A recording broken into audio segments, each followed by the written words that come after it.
Républicains, démocrates et progressistes, la parole est à Monsieur Jean-Noël Carpentier.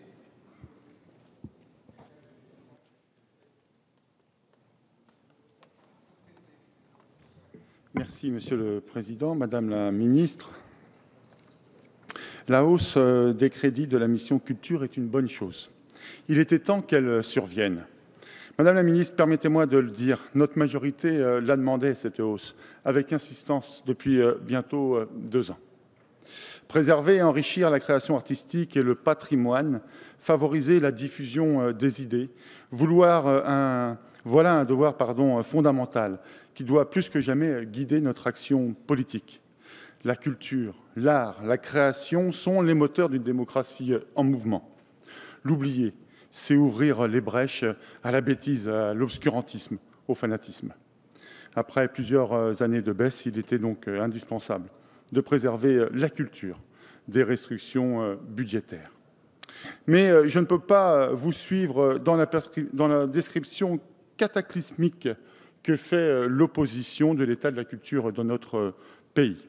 Monsieur Herbillon, le leader des Républicains, lors des débats en commission, en a fait des tonnes. Il a livré, au nom de votre formation, mesdames et messieurs de l'opposition, une véritable opération d'enfumage. Je vous renvoie à la période 2008-2011, celle où vous étiez au pouvoir avec monsieur Sarkozy. Durant cette période, les crédits de la culture ont baissé fortement. Je vous le rappelle, mesdames et messieurs de l'opposition, pour vous rafraîchir la mémoire, notez bien sur vos agendas et sur vos calepins, moins 30% pour le patrimoine, moins 8% pour la création, moins 30% pour la recherche culturelle. Ces chiffres parlent d'eux-mêmes. En matière de coupe budgétaire dans la culture, Monsieur Herbillon, Monsieur Demazière, vous êtes des experts. Et puis, concernant la place de la culture dans les collectivités territoriales, je vous le conjure, mesdames, messieurs de l'opposition, arrêtez le misérabilisme. Comme vous avez pu le faire en commission, vous le savez, les politiques locales sont aussi des choix budgétaires, des priorités à mettre en place. Et je vous renvoie à vos municipalités, mesdames et messieurs de l'opposition, et nous verrons bien quel choix vous faites dans ces collectivités. Là aussi, monsieur Demazière, monsieur Herbillon, nous verrons bien que votre double langage n'est pas tenable. Pour sa part, madame la ministre, le groupe RRDP apprécie l'augmentation du budget cette année et souhaite qu'il en soit de même l'an prochain. Nous nous félicitons en premier lieu du montant des crédits octroyés au programme Transmission des savoirs et démocratisation de la culture, plus d'1 milliard d'euros, ce qui en fait un budget extrêmement important dans la mission. Pour promouvoir la diversité culturelle et assurer sa transmission en la rendant accessible à tous, il faut effectivement rendre plus attractif l'enseignement supérieur dans les filières culturelles. À cet égard, le taux d'insertion professionnelle des diplômés de l'enseignement supérieur culture constitue un atout indéniable. Il faut ensuite assurer un meilleur accès à la culture sur tout le territoire français comme à l'international, ce qui nécessite notamment une action éducative renforcée au sein des établissements scolaires grâce à des structures subventionnées par le ministère de la Culture.